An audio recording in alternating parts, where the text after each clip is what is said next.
love the story of Jonah too. It's funny because he was like this highly, highly successful missionary and he was mad about it. Buongiorno. You're listening to Going, Where God is at Work, a podcast where cross-cultural workers discuss everything from faith and fear to finances and faux pas. We're walking out our call to ministry in faraway places and happy to have you join us on the journey. I'm your host, Jesse Pauli, a missions leader serving in Rome, and I'm here with Alessandro Di Leonardo, church planter in Cisterna di Latina, and Jenn Williamson, our missiologist who lives and works in Lyon. Hello, everybody. Hello. Hi. It's been a while. We took our little summer break. How's your guys' summer go? What was the highlight of your summer? My highlight was the Paris Olympics, which had some Right. matches playing in Lyon. So I got to go to 3 different football matches or soccer for those Americans listening. And it was so much fun. And the highlight of the highlight was that so we bought our tickets a year and a half ago, right? So when we bought tickets for the men's semifinal, and you don't know who's going to be in the men's semifinal when you buy those tickets, and much less which semifinal would be played in Lyon and which one was going to be played. I think the other one was in Marseille. But Yeah. the French men were in the semifinals and they played in Lyon. So I got to watch my team play in the semifinals and win, and it was so much fun. Wow. That's awesome. I think we need to start a new segment. This is totally off the cuff, but we need to say, you are assimilated into the country when you claim them as your team. It's true. So each episode we should have a you're a missionary who's assimilated when, and then something that plays into that. How about you, Alessandro? So I had my mother come from the U.S. and she came along with her boyfriend, and it was my first time meeting him. I've, of course, have spoken to him before, but for her to come, and then so that gave an excuse to my brother and his family, who's down in Sicily, to come up, and then my brother, who is in Bologna, to come down with his wife, and so we were at one point 12 people inside my house. It was crazy. It's a highlight. Highlights don't have to necessarily be uh, super fun. It was stressful, but we had a great time, and it was good. You know, we love being together, but it was intense hosting that many people. Oh man, people are really going to start to think that you have a huge house because a couple podcasts ago you were saying that you hosted a team of 10 from America. Now you hosted 12 people, but these Yeah, ones actually stayed in your house. these actually stayed in our house, and I'm Wow. counting ourselves, me, my Oh, wife, okay. and my 2 kids. So No, that's cool. Yeah, we kind of adopted the Italian style of kind of taking large chunk of August off. So we just did a staycation. We were staying at home, but my wife had this great idea to make a summer bucket list, and so she just kind of put all these random ideas, and one of them included going to this it's kind of like a mix of a zoo and a water park. And so we planned our daughter's 3rd birthday around inviting all her friends and going to the zoo and water park. And right now our daughter's so young that her friends are actually just the children of our friends. So it was just a really good time to go and hang out. And yeah, that was probably definitely, I would say, the highlight so far. I think it's important that I like the idea that my wife said if we make like a bucket list for the summer, then the summer just doesn't waste away and go away so quickly. And so we had something to look forward to since we weren't going on any big trips really. Yeah. Vacations can be fun though. I like sort of being a tourist in my own town and learning to enjoy and appreciate the things that are just around us. I think that's great. Yeah, that was one of the things we had on there was to do a in Rome they have the double-decker buses that kind of give you a little historical tour. And so we took the Hmm. kids and got to get up there, and that was fun. We got to listen to the history, and Sophia just had a fun time waving at all the people from up high. So, Like a but princess. yeah, all right. We are here. We're not here to talk about vacations all the time. Although, as we've talked about in our other podcasts, missionaries do take vacations, get to take vacations. And that's one of the faux pas maybe that we don't often like to talk about. Let's talk about this is the beginning of what we've been talking about season 2, kind of having multiple mini series on evangelism. This case, we're going to do on discipleship, church planning, so forth. And so today we're going to give a little bit of background, a little bit of maybe theoretical thought on evangelism, and then kind of next episode we'll have a guest, and then we'll go from that to a 3rd episode where we're going to share some tools and stuff. What do you guys remember of the person who first shared the gospel with you? Well, for me, it was I was raised in a Christian family. I think, though, you can't just assume that, if you're swimming in the Christian water, that your kids are gonna necessarily drink it or adopt it. So I remember when I was really young, my dad would read the Bible with me every night. He would be like, "Hey, Jen, let's read the Bible." And it wasn't a children's Bible. It was his big old Jerusalem Bible, and we'd read through the mostly stories of the Old Testament. And he would tell me about when he was a kid, his grandfather, who raised him, was sort of a lay pastor, and would have him read all of the difficult names in the Bible as part of his reading exercises and all of that. And so it was getting to know my dad, but it was also we were reading these stories of the Bible and discussing them and joking about them. And I remember feeling like that just became such a natural part of my upbringing. So the gospel was shared in there, and I was getting to know Jesus and getting to know my family, but there was an intentionality behind it. And I'm really grateful to my parents for evangelizing their own kids. Yeah, that's awesome. I always tell people in my church that when they have believing parents, I'm talking about to the youth, I'm like, you don't know how good you have it. My parents are not believers, and so the way I came to know the Lord, no one came up to me and like shared the gospel in its entirety. It was like a team effort, invited to church, this little bit here, showing love of Christ, and then because of that, I started attending church, and then I think there wasn't a lot of new people. So when there is a new person, the pastor tailors his message to be more evangelistic. And so then after a couple of times, I heard the full gospel and then accepted. He did a type of altar call, more raising the hand. And so I did that. Oh, I didn't know that about your story. Mine, I was I was walking to the office. I was like, man, you can get so deep into so many things. But I grew up in Italy. In high school, I met an American family, and so the father of this American family was a Baptist pastor, preacher here. And yeah, long story short, I was asking questions to my priest at school and in religion class, and then asking questions at to the Baptist pastor missionary guy, and that's what ultimately led me to the Lord. And the unique, cool story I have to tell is Ken. He had been um, a, a Navy SEAL, and then he was a plumber, and then a missionary, and he was from New York.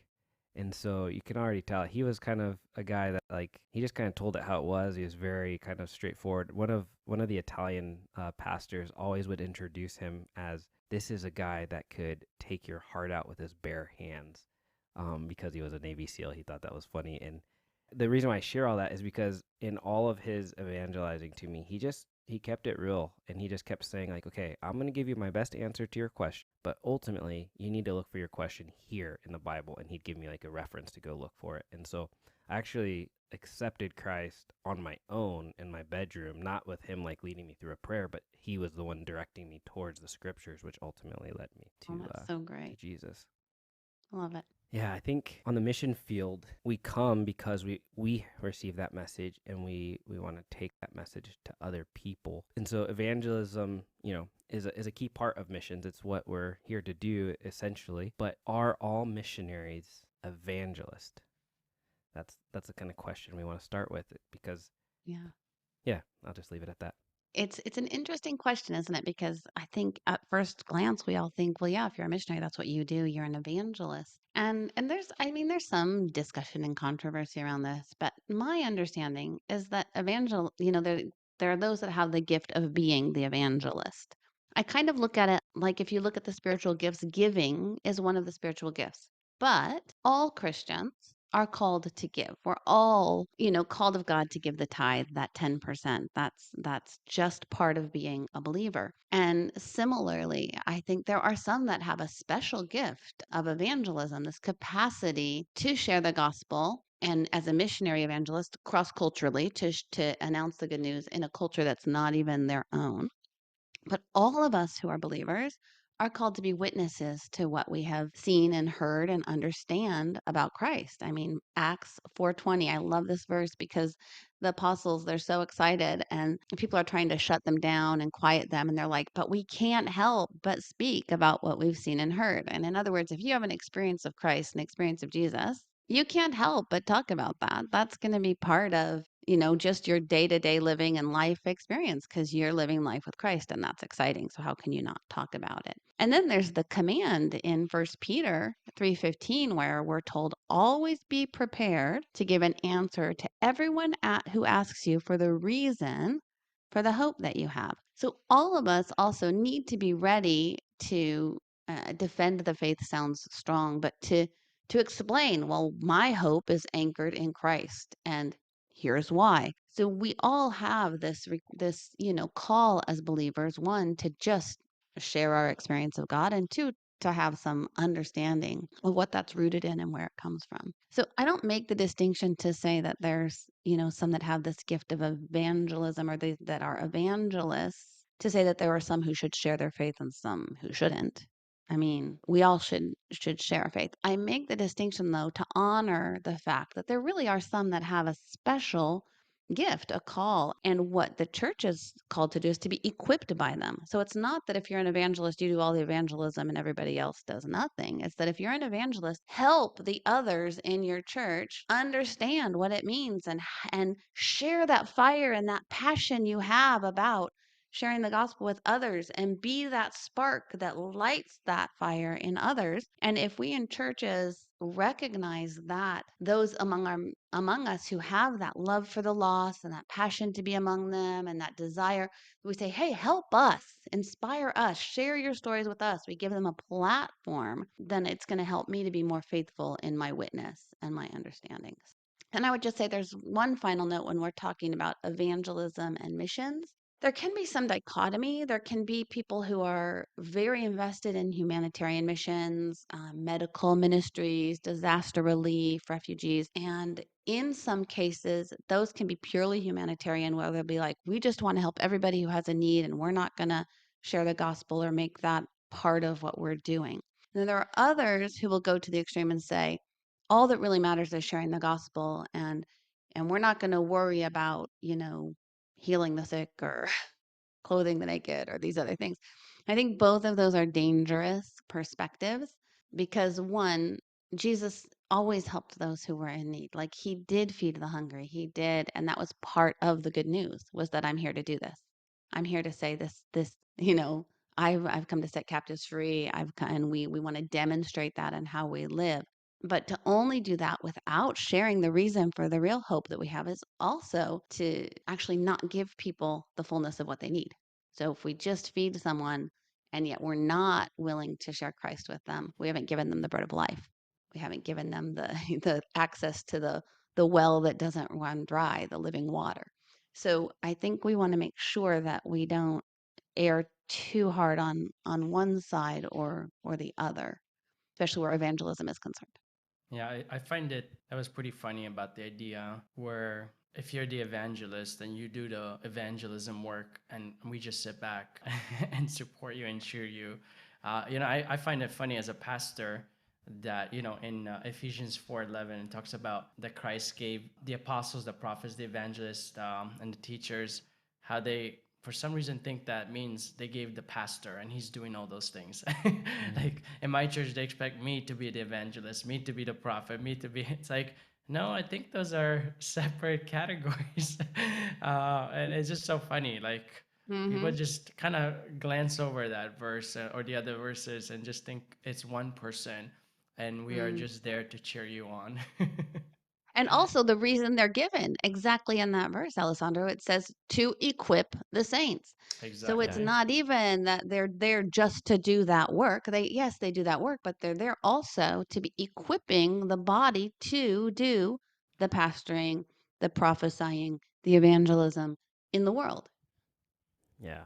Yeah, that's been the one thing for me that's always stood out and been challenging is like I see especially in that passage in Ephesians like I see those different ministries and depending on your context some things you see they are edifying. Like I've noticed here in my context oftentimes there's a high importance put on the preacher and teacher role and so I've seen a lot of churches here in Italy in particular that will just focus on that. And so if a young Mm, person comes up they don't ask maybe necessarily always the question of what is their gift, but they assume, okay, this is a promising young person, so we're going to prepare them to speak from the pulpit. mm, And then I was thinking back too of my own salvation story, and they were church planters. There was like I think 3 or 4 missionary families, and they were all focused on evangelism in different ways. But then consequently, what I started to realize when I went to Bible college was they had prepared me well to have an eye for the lost and to go and seek opportunity to evangelize. So they were edifying me that in that way, but then there's other ways that weren't being built up and Mm. were maybe lacking a little bit. I was thinking of a story though, Jenna, just to have a little bit of a rabbit trail, because you were saying about the importance of like, we want to go and tell people good news. And the first story that came up is Alessandro when you were texting us. I forget how long ago. It was probably almost a year ago, but like Lidl had a deal for like a machine when you're cooking, like yeah, something you use in the kitchen. Obviously, I'm not in the kitchen often, otherwise I'd know how to explain it better. Anyways, and like they were so excited about like this deal that they got and how great of a deal it was, and so they were texting different friends, different people, telling them like, go take advantage of this deal. And I think of the same way, like when something is you're so full of joy and it impacts you, it's like you send that to other people and you invite them in to that experience. Yeah, And it's just like go ahead. no, I was gonna say, unfortunately, we were only able to convert one person in getting that. We messaged a lot of people, and only one person actually went to get it. That's true. Sounds about right with evangelism too. But no, but it's so true. Like when we have something exciting, we can't help but talk about it. Like it just comes up. Another thought that I had, Jen, kind of reflecting back on this idea of both and not either or when it comes to like meeting physical needs, but also bringing the spiritual need. I was recently in a meeting with some lawyers and accountants trying to figure out what it means to be a missionary and establish an association, an entity, all that kind of stuff here. And it was interesting to me that the lawyer kind of told me he couldn't see that and that they should be together. So he kind of told me, he's like, well, if you're going to be doing spiritual work and teaching and Yeah. proselytizing, then you need to have an association that's called this, set up this way. Yeah. So same And in if you France. want to, do some special help to people and bring them food or do something like that, then you need to set up your organization this way. And Yeah. you shouldn't mix the two. And so Yeah. I In haven't France, actually, yeah, go for it. same thing. Like churches aren't allowed to, like, if you take money in through your church, it can only be used for church services, church related, whatever. It can't be used for charitable things. So churches in France have two associations. Almost every church does. One that is their church and whatever, and the other that they use for their arm to do charity and to meet needs in the world. And the law requires that separation here, and that is how the world sees it, but Yeah. that's not how God sees it. Yeah, Yeah. exactly. That's what was standing out to me. So, evangelism and witnessing is hard enough for many of us in our native countries. I don't know about you guys. It would be interesting, actually, maybe to ask kind of what did evangelism look like in your native country. I can just share one story that I had off the top of my head is I found I tried all the different things. I tried going door to door. I tried going to the homeless part of the city and just sharing on the streets with people. I never saw a single convert or new believer in any of my experience until towards the end when I was preparing to come to Italy as a missionary. And I was running this place that had volunteers. And one of my volunteers was in trouble for having been caught with drugs. Long story short, she saw a lady reading the Bible in the front of our office. And she said, "Oh, don't read that thing. It's nonsense." And she walked away. She was a high schooler. So I just followed her back to where she was sorting through clothes and stuff. And I said, "Why do you think that's nonsense?" And she's like, "Well, because that's not true. And there's no proof of God's existence and all this kind of stuff." And so I don't know why, but I had recently heard of some little clip on YouTube. And so I just shared this clip of YouTube. And it was basically Louis Giglio explaining this cell in the body that looks like a cross and how that is an example of God's design in our body and yada, yada, yada. Anyways, I shared that with her, and she came back I think the next day or 2 days later, and she's like, "What did you do to me?" Like as if I had cast a spell on her or something. I was like, "I didn't do anything with you. I just wanted to share a little piece of something that might give you hope that what the Bible was is real." And that led to, over the course of her volunteering, being able to continue to walk her through what it meant to follow Jesus, and then she Mm. got plugged into a church and stuff. But anyway, so that was just a short example, but it was interesting to me that all the other efforts I tried were not really working. Yeah, Interesting. I thank God that I've had opportunities to see many people come to Christ, but I don't think I've ever seen someone come to Christ in a one time instance, sort of like where I shared the gospel and they realized that they're sinners and they need a savior and so and so. Like it just never happened. But I Yeah. also don't shy away from it. Like, I know some people who equate inviting to church as I evangelized. No, you Yeah. didn't. Like you just got Well, them. I mean, it's a good step, but yeah. evangelism in the sense of sharing the good news, some people just invite them, Yeah. which is great. We need the whole. That's what I'm saying. It's the whole package deal, and I see a lot of it, or I see all of it, really being stemming out of the church. Yeah. And so it was just, yeah, so I actually never had that experience where I shared the good news at the first time I met someone, and then that person came to Christ. And so Right. it's just so interesting. I guess, yeah, there are people who could do that. I just never, and so maybe I mean, most likely I consider not having the gift of evangelism. And so maybe that's where then the line is drawn, where if you have the gift because you actually are able to do those things. Well, there are like, we'll go over later, I think, the different types of evangelists too. But I think it's really important to recognize that it's rarely that one time deal. Most people who come to faith, there's some statistic out there, but it Like takes 7, I something think. between, yes, I was going to say 16, 7, it takes Oh, a okay. number of influences that bring people to that place of faith. And so we never know where we are in that process. And we've talked before here on the Engel scale, people moving from very, very far from God. Then there's like 7 steps till you get to crossing the line of faith, and then there's like 7 more as you grow in your faith. So you never know, you maybe didn't bring someone to that place where they crossed the line, but maybe your sweet spot in missions is like what Jesse did with at the beginning with that girl, just causing her to question her atheism. And that's one bump. That's one step. So I think, and I was a member of a church for years where their whole motto was find, tell, bring.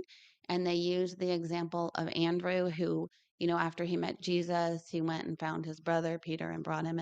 And so, we had a pastor who was a great evangelist, and every message had an opportunity for people to make a decision for Christ. And he would do it in a way that was winsome and and relevant. And so inviting people to church where they could hear that message in that context was a great thing for people to do and a great opportunity. So in some cases, that can be, part of the process. If you just find someone you love, tell them what you know about Christ and bring them to church was kind of their way of encouraging us to evangelize.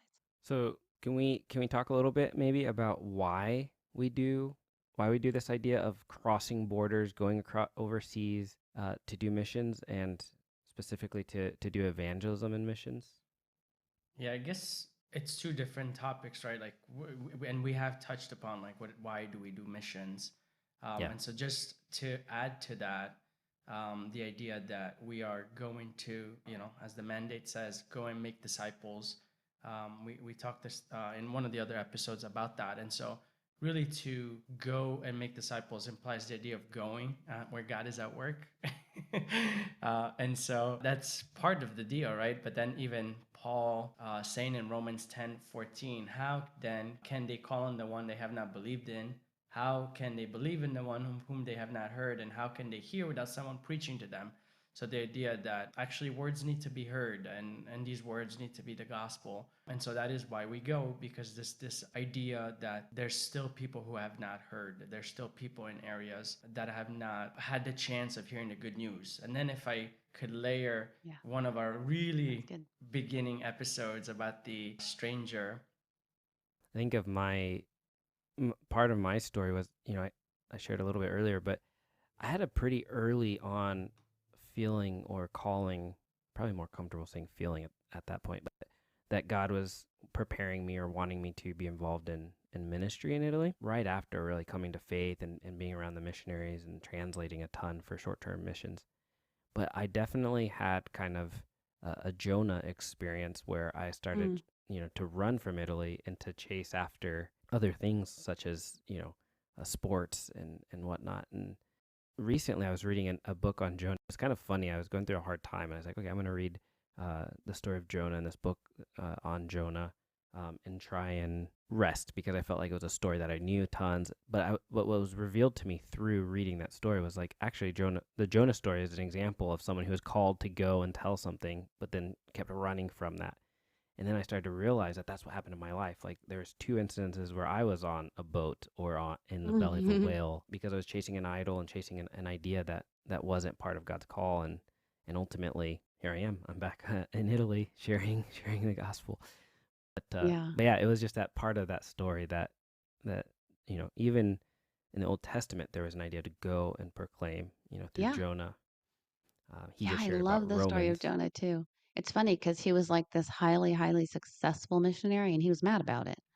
Yeah, Um, I mean, that's what's so funny about Jonah, right? He had this great success. Everybody repented, everybody came to Christ, and then he's mad, which just revealed his extreme racism and ethnocentrism and all of that out of it. But yeah. yeah, God's heart for the nations and for all the people of the world has been there since the very beginning. And I'm so grateful that we have those examples. Yeah. So when you think about an evangelist, what images come to your mind? I mean, we just shared about Jonah.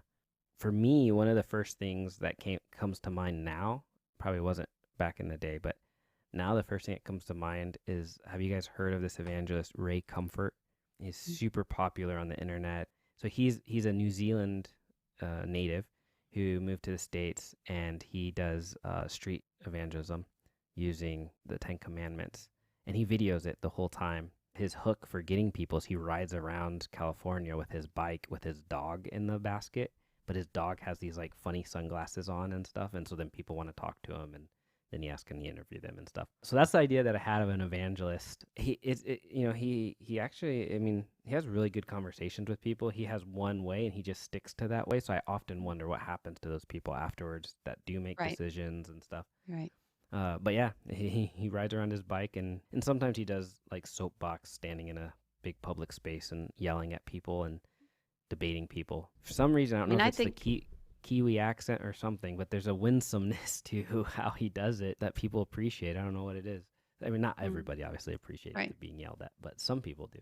I mean, I think of the classic for me, Billy Graham. I think of the giant crusades and like someone preaching to mass amounts of people, and then this whole, song plays and everybody goes forward. And I've had the same question, like, what happens after? Like, where's the discipleship? And I know, I mean, at least I know from years ago when I was in high school, the Billy Graham Crusade came to the city where I lived, and they do mobilize like churches through the whole city to do follow up. So it wasn't like it was just, in fact, they just over and over made the point. The point is not just the crusade, it's what happens before and after that matters. You have to invite your friends and all of that. But yeah, that's kind of what I picture is the classic Billy Graham thing. Yeah. Well, Jesse, were saying about Ray Comfort, and you said he's pretty popular. He was popular when I was in college. Is he still popular? Yeah, yeah. Wow. There's I, I I still lots haven't of been stuff going following. I on. know he was been working with Kirk Cameron before, and doing the 10 questions or the master's way. Yeah, that Yeah, was a big one. But I mean, obviously, yeah, there's the Billy Graham and there's the Ray Comfort. I just to kind of give a different one, I'm thinking of David Wilkerson from Times Square Church. If you read The Cross and the Switchblade, sort of the idea of kind of going in and just talking to people, even if they're not listening to you. Sort of like this very stark difference. Like, here's a guy wearing a suit going to these gangs and just like preaching and loving them, and then eventually them coming to Christ. That always was an amazing picture of an evangelist who went kind of like a Jonah type, as you were saying, Jen. Like, really didn't was just following the Lord. Really, he wasn't necessarily excited to be there. A resource that really helped me was a book by my friend Raphael Anzemberger, who's a French evangelist. And in his book, it's called Rediscovering the Ministry of the Evangelist. It has been translated into English. And he identifies like 7 different types of evangelists. And I think that's really important because if we only have this idea that it's this upfront preacher or the guy with the dog in a basket or whatever, I think we can miss the evangelists among us in our churches who have some gifting and some capacity. We can miss out on really encouraging them and helping them grow and develop and also become those ones who are equipping the saints among us for witnessing and evangelism. And he gives, there are probably more, but he identifies 7. So the first one is the preacher evangelist, which is the one that I would typically think of, like Billy Graham. And that's someone who has or the pastor of the church that I was telling you about, someone who has the capacity to convey the message in a clear and understandable and concise and compelling way, not necessarily in a one-on-one setting, but in a larger group. And they preach this message and people respond.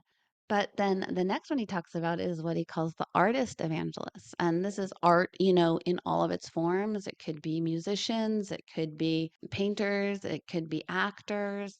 I have a woman here in France that I coach who is her training was in biology. She was a biology teacher, but she's also an artist and she's an evangelist. And she uses her art to spark wonder in people when all of her art is based on biology, based on what you find in nature, but she like will magnify these paintings like of what you might see through a microscope and then it would be in this huge tableau. In fact, this picture right behind me of France is by her and it's the rivers of France in gold and it's beautiful. Anyways, she sees herself as she is an evangelist. And when you do an art exposition in France, the opening night, you get to, kind of present your art and talk about it. And she will bring in scientists and also theologians and will discuss sort of how in nature we can see and reflect and understand that there's a creator and that there's a God and all of the design. That's a form of evangelism. So I think that's super cool. And then there's like the church planter evangelist. That's what Alessandro is doing in Italy. That's someone who's going to go into a city and this church will become salt and light in this specific place and draw people to Christ and announce the gospel in new ways and present the gospel in new ways. And so that's another type. And then there's the street evangelist. That's the one that you're talking about, Jesse. These people who have the capacity to just go into a train station and set up a coffee booth and start telling people about Christ. And man, I haven't had results in that kind of ministry, but there are people who do, and it works for them and it has some impact. And we don't want to discount that. The fourth one that Roth identifies are called street evangelists. And I mean, that's event evangelists. Event evangelists are the ones who are like summer camps. Imagine like going to a summer camp and many, many people, especially youth, come to faith at those sort of events where it's sort of a whole experience where you get immersed in sort of a gospel community setting for a short period of time and the witness is yes it's announced in a very verbal explicit way but it's also experienced through the whole event. And then there's apologetics evangelists. These are the ones who can sort of defend the faith in a really logical way that makes sense, that counters objections, that explains, that can really respond to the questions that people have, the barriers that people have to coming to faith. And there's some people that need to have that kind of intellectual explanation and understanding. So apologists are another form of evangelists. And I think Tim Keller was great at this. He worked in downtown New York City with highly professional, highly educated people, and he was able to communicate and explain the truths of the Gospels in ways that spoke to doctors and lawyers and politicians and people who needed very concrete, logical explanations of what was going on. And then the last one, Rolf calls a soul winner evangelist. I've more heard this as a relationship evangelist or friendship evangelist. And this is just someone who has a great capacity to love people, to build friendships, and in the context of those friendships, to share the gospel and to make Christ known. My friend Becca Taylor is that type of evangelist, and she's the person that we're going to get to interview in our next episode. So I'm really excited for you guys to meet Becca. Yes. As you were saying that, I was thinking of a couple other people that are doing Yeah. apologetics. Oh, I forget the name now. The one guy. Anyways, I think it has a YouTube channel called like Apologia Studios or something like that. But then one of the guys is Preston Perry. A lot of people Mm. know Jackie Hill Perry, and she's doing a lot of public ministry in the LGBTQ community and women's ministries. But her husband actually has a huge ministry, and he's doing apologetics evangelism. There's He calls also, it Bold TV. yeah, and there's also John Lennox. He's my favorite. Just Yeah. very, very intellectual. He's actually came to my college. Unfortunately, I didn't get to see him, but my wife Allison did, and I think he's great. I mean, they're all great.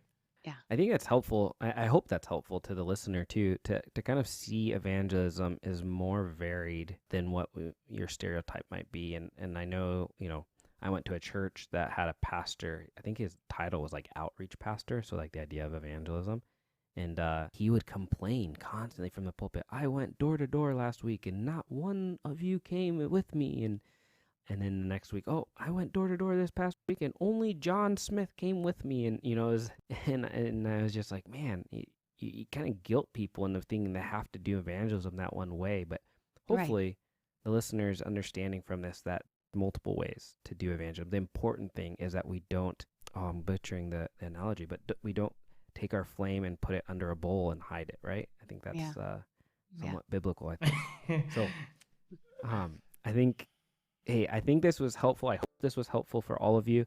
Why don't you go ahead and wherever you're listening to, just jot us a comment and maybe share which of the different types of evangelists you feel like best suits you or you're doing. We'd love to hear stories or see a response to that. But until then, go ahead and share the podcast. If you haven't heard season 1, go back and listen to season 1. Share that with anybody that you think would benefit from it. And make sure to leave us a comment, give us some feedback. You can rate us. I always say it doesn't have to be 5 stars. Give us a fair rating, but we would love a 5-star rating. We'll look forward to the next podcast where, as Jenn alluded to, we will have Becca Taylor with us, and we will hear all about friendship evangelism, or soul winner evangelist, as Raphael says. So thank you for listening to Going, where God is at work.